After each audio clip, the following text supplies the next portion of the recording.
Okay, so good afternoon everyone. So I'm going to give you a situation to begin with, okay? So imagine it's a month end and every one of us are a bank manager or a bank loan officer. And most of us would be knowing that every bank officer has some loan targets to complete by every month end or every quarter end. So a person approaches you and tells you that boss, see, I have around 100 people and you have to give them loans. The loan amount to each one of them will not be too big, it will be a nominal amount. So will you finance this? So what will be your reaction? Won't you be the happiest person at that moment? But a few moments later he tells you कि ये जो लोग हैं, they don't have any job, probably they won't have any home of their own, probably their family would be of 5 or 10 people. मोए तो मतलब there is no question of giving loan to such people, right?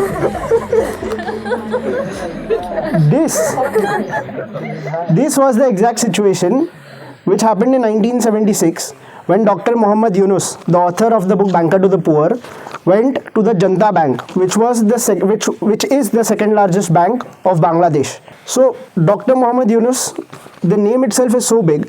He hailed from a very small village in the Chittagong district of Bangladesh. Now most of us who know cricket have been following, we know Chittagong is a quite developed region, but it has relatively a very developed region in Bangladesh, but it has some places which are drought prone, some places which are environmentally backwards, and the village Jobra where he worked and Bathua where he was born are backward regions of the Chittagong district. So ranging from there, this person completed his entire education till his masters in Bangladesh, went for his PhD in USA, and in the 1971 liberation war, that is Bangladesh that is the East Pakistan. Bangladesh was earlier East Pakistan, after which it fought a war with West Pakistan, that is the original Pakistan that we have today, and it liberated in 1971. So he was very active in participation in that liberation war.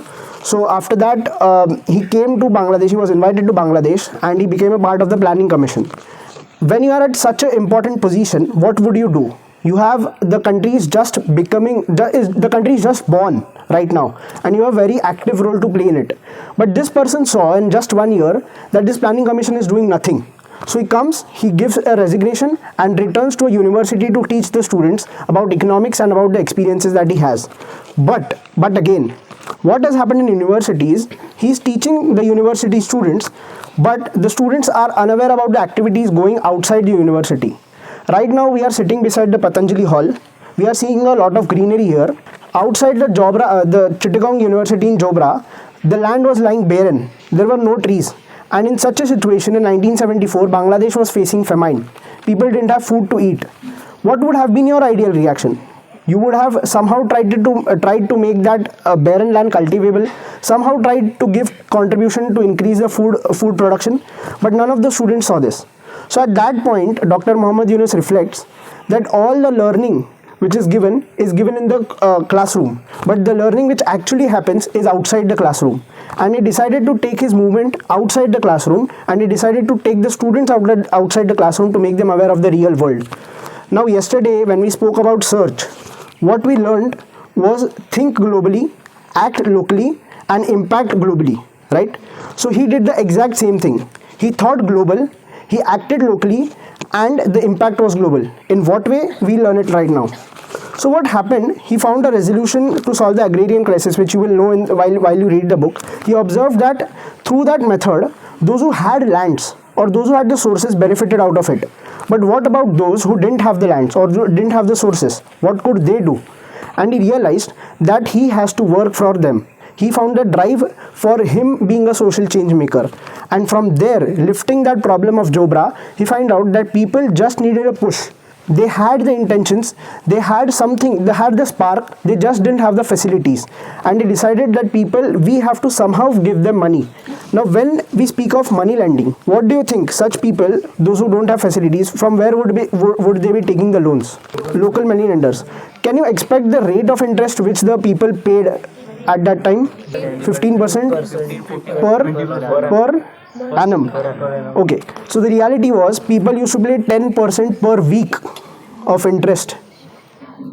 this he spotted it out that such high interest people cannot sustain. Even if you cultivate your farm, you had to give entire produce in order to repay that loan. They didn't have anything to eat. So he spotted the problem and he decided that I have to lend money to them in such a way that they won't feel the pressure to repay it. They would repay it, but won't have the pressure to repay it, and they can utilize their potential.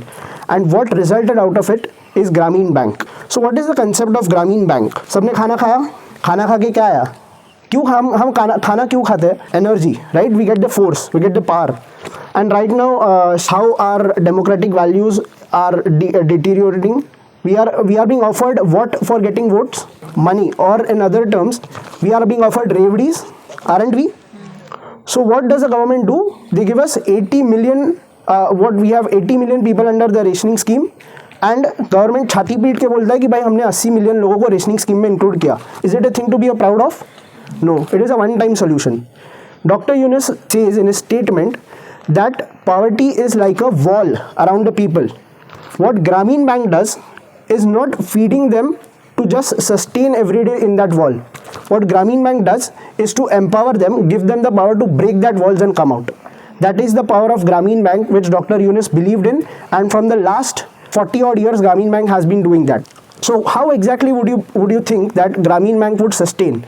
So when Dr. Yunus was asked this question in a World Bank conference, Dr. Yunus simply said that, see, whatever the commercial banks do, I just do the opposite of it. If they lend to rich, I lend to poor. If they ask for collateral, I ask for no collateral. If you have big legal teams with you, I have no single legal person attached with the bank. That is the way Grameen Bank functions. So do you believe such a bank functioning such well is possible? What could be the reason behind such good functioning of the bank? Trust. When we trust people, the trust forces them to repay the money. Grameen Bank doesn't lend money to individual people. Grameen Bank lends to group of people. So what happens is, even if one person fails to repay the loan, the entire group becomes unavailable to be given loan.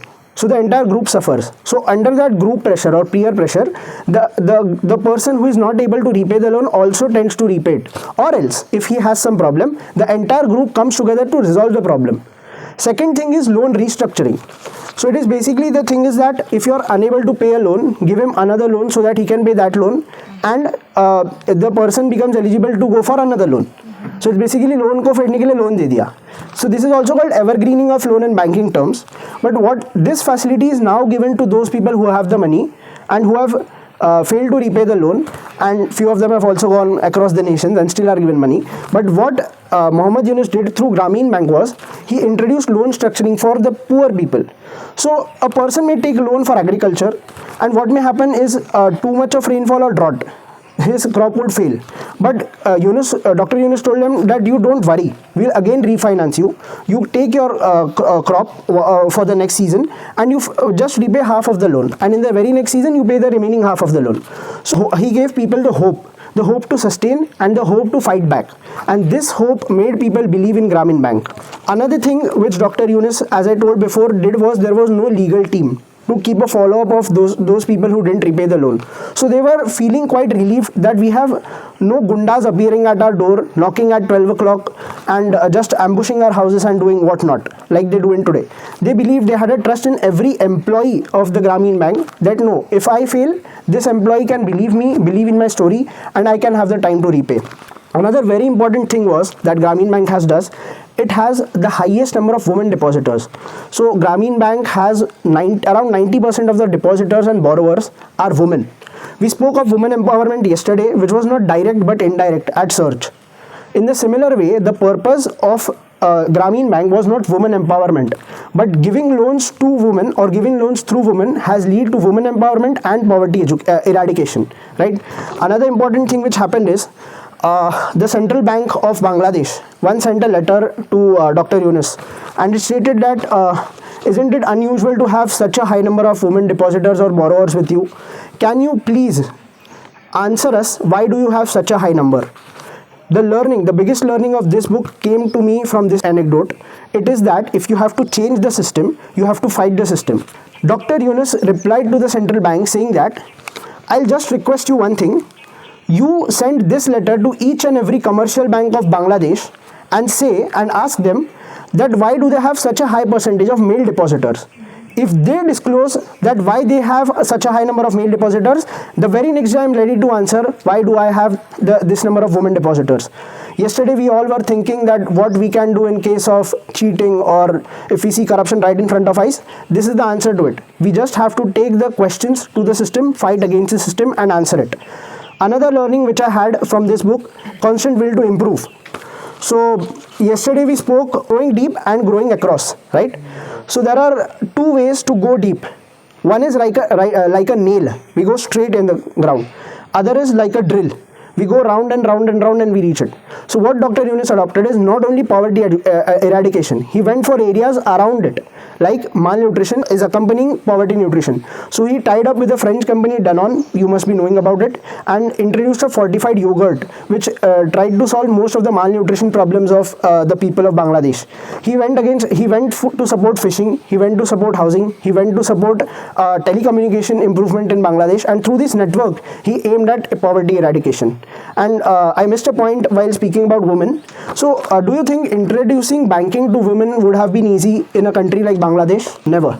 There was the Parda system, as you know, was active in India. The similar system was active in Bangladesh. So what used to happen that people, the men usually they forced the Parda system on the women, and the women would never answer directly to men. So what Dr. Yunus did, he had two of his female students who he would take to the houses, and they would relay. He would stand just outside the house, and those two students would relay in between the house and between him and exchange the messages or the conversation that they used to have. So the female didn't find it fearful to ask any questions, and Dr. Yunus could give him all the right answers to inspire them to come into the system.